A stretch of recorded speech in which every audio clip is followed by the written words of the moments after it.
We got a brand new program today with a ton of good cards in it, and I'm real excited to tell you guys about it. So with that being said, let's get right into it. We got this brand new vintage program, and these card arts are pretty cool. Haven't looked at the cards yet, but I'm gonna go through that with you guys. Starting with the event, it's just like all the other event programs. You gotta play the event, get a couple wins, bunch of hits, strikeouts, parallel XP, and you're gonna be able to get this Gleyber Torres, who looks pretty solid looking at him right now. I mean, the contact's great, power's solid. This is a really good looking second baseman, if I'm being honest with you. Looking at this right now, I really like this card. This is one of the better reward cards we've gotten out of the events. But I like this card. I don't know if I don't think he's good enough to replace Jackie right now, but I think this is a really good second baseman if you don't have that Jackie card. I could see him making a decent amount of people's lineups. But then obviously, you're getting a vintage pack out of the program. And then they brought this rewind pack back, which I find really cool. I mean, I have these cards now, but if you weren't able to do any of these events, you can get, one of the cards from those programs that they dropped for them. So that's nice. I'm glad that they're adding in these rewinds now. For the vintage program, it's a lot of stat missions, a lot of parallel XP missions. The cards in here don't look the best to me. Obviously, we all know what a Luis Arias card looks like. It's just contact. I don't see this card making my lineup or anybody's lineup. So he's just a pure contact hitter, but he also doesn't have any speed. So I do not really like this card at all. This Robbie Ray looks decent. His stats aren't amazing, if I'm being completely honest with you. His pitch mix isn't terrible, but he's not the hardest thrower. Another card that I'm just not liking the looks of, just off the rip. I don't know. I just don't see this card being very good. Those stats aren't good, and that pitch mix doesn't blow me away. It's decent, but it's nothing amazing. This Michael Conforto looks okay. I mean, the contact's solid. That vision's not great. This doesn't look like a very good outfielder. I can't deal with outfielders having under 75, 80 speed, really. It just doesn't work for me. So I mean, the arm strength is good, but I don't see this being a great outfielder. Could be a decent DH, but I just think there's a lot better options, especially at the DH position if you want to put guys who, aren't the greatest fielders in there. This Lou Gehrig is another card that I'm just not loving the looks of. Damn. I was really excited for this program, and I'm not being blown away right now. I mean, he has a shit ton of quirks, but I don't know, that power isn't very great. I mean, good contact.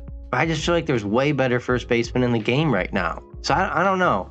It could just be me, but this program is not blowing me away. This is kind of mid. I mean, I get it. I hope it's just the cards in this program that they're giving you, but I'm not loving the looks of these right now. All right, this Matt Carpenter looks pretty solid. We don't need another third baseman, if I'm being fully honest with you. I feel like we have a fuck ton of third basemen right now, but this is a really good card. I mean, if you don't have Miggy and you don't have, Jose Ramirez, Matt Carpenter, I can see making a lot of lineups. Got great contact, really solid pop, and that's a great fielding card right there. I mean, the arm strength isn't amazing, but with the fielding just overall, I think this card's going to be awesome. I like the look of this card a lot. All right, this is pretty good. There are a ton of, decent cards in this pack. I don't love the look of many of them. The only two that really stand out to me are this Gary Sanchez, who is pretty much just an updated Cal. I mean, outside of being a switch hitter, not great contact, but a ton of power. And then great arm strength. I could definitely see this card being on a lot of people's teams. I mean, not being a switch hitter kind of takes him out of the conversation of being the best catcher in the game. But for a most likely free card, this looks like a really good catcher to add to your lineup. I think this is going to be my Cal Raleigh replacement. And then this Garrett Crochet looks really solid. I mean, most Crochet cards are always good. I mean, he's a lefty who throws really hard. No Outlier isn't the greatest. I don't love that. But good pitch mix. You're getting a four-seam fastball. You're getting a cutter and a sinker. I like this card a lot. Stats are solid. Nothing blowing me away. But Crochet cards are always good. And this is definitely a card I'm going to be looking to add to my team. For the chase pack, which I never really look at, these cards are always going to be way too expensive for me to buy.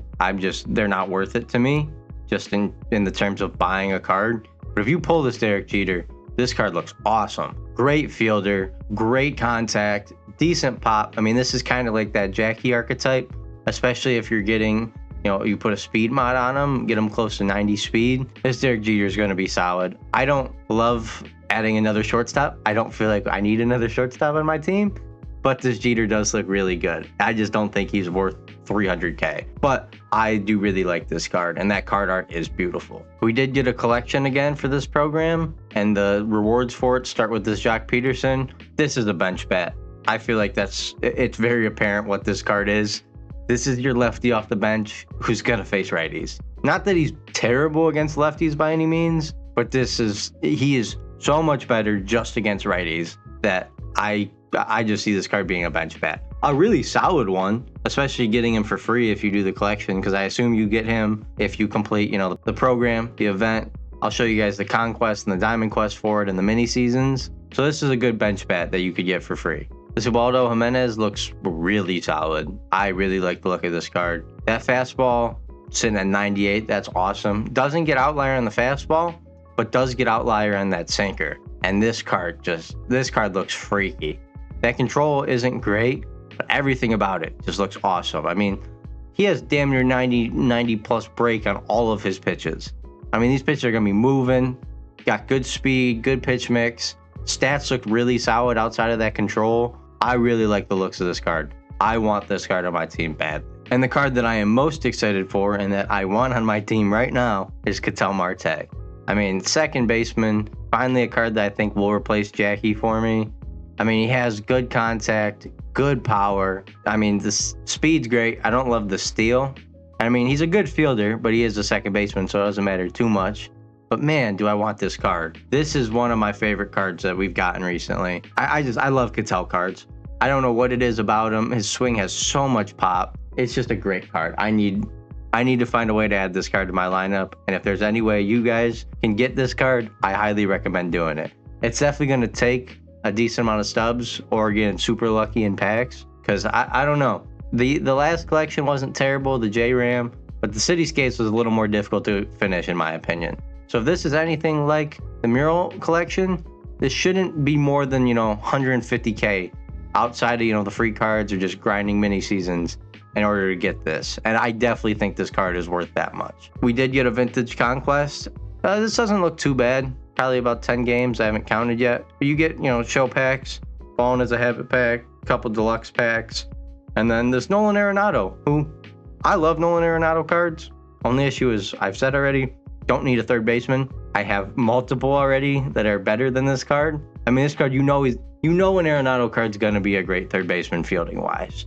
And they gave him decent stats. I mean, his stats for his righties aren't amazing, but for a free Conquest card, this is not bad at all. We also got a new Vintage Mini Seasons. You do get 4 cards in this Mini Seasons. I don't love any of them. I mean, it's nice that you get 4, just add to that collection. None of these cards I see making my lineup. So Mitch Garver's okay, but he's not amazing. I mean, good pop again. That contact versus lefties just isn't good, and I don't know if I can do 56 vision. That's just terrible. But mini seasons, I feel like you're never going to get the best cards out of mini seasons or Conquest, but it's always nice that you're able to get them for free. So I know I'm going to be grinding this mini seasons. I will definitely tell you to grind it at least once, at least so you can get all these packs from it, because you're getting a ton of packs when you do. I mean, when you do mini seasons, at least the first time, you're going to get a ton of packs. We also got this Diamond Quest for the Vintage program. I don't really like either of these cards too much. I mean, I don't need another first baseman. I really don't. And Luis Castillo, I mean, it's a solid card. I feel like he always has decent cards, but they're never going to be top tier. But I will obviously go through and do this Diamond Quest just because I want that collection done. I want that Ketel. So I'm going to go through and finish the Diamond Quest, finish the Conquest, and finish that damn mini seasons. We did get the May Spotlight 4. I don't really ever love these Tops Now cards, but this card looks pretty decent. I mean, the pitch mix isn't amazing, and he doesn't throw the hardest, but those stats are phenomenal. I mean, 117 clutch is crazy. The hits per 9 are great. K per 9 are pretty solid too. I like this card. I don't know how he's going to play just based on the fact that he doesn't throw hard and there's not a ton of pitches there, but I like the looks of this card and definitely think I'm going to try him out. This Tommy Troy doesn't look very good. I don't know. I don't see this card making anybody's lineups. I mean, at this point, I don't even need Tops Now cards for the collections. So I don't see a huge purpose for this card. I don't think it's very good. I mean, he can play a ton of positions, sure, but he's not a great fielder anywhere. So Not my favorite card at all. This Colt Emerson is so close to being a really good card. If he just had a little more power versus lefties, I would really like it. But once again, I don't need a damn third baseman. Can we get a center fielder, please? I mean, I feel like we're getting the same positions over and over again. I know there's only 8 positions you can get, but we finally got catchers in this one, which I'm happy about. But why does it feel like we're getting shortstops, third baseman, and first baseman? Where are the great outfielders? That's the only question I have right now. But I am really happy with these cards right now. This program looks like it could be really good. I don't love a ton of the cards, but the top end ones look awesome, and I really am excited to get those. But with that being said, thank you all for watching. Hope you all enjoyed. Please like and subscribe. See y'all next time. Peace.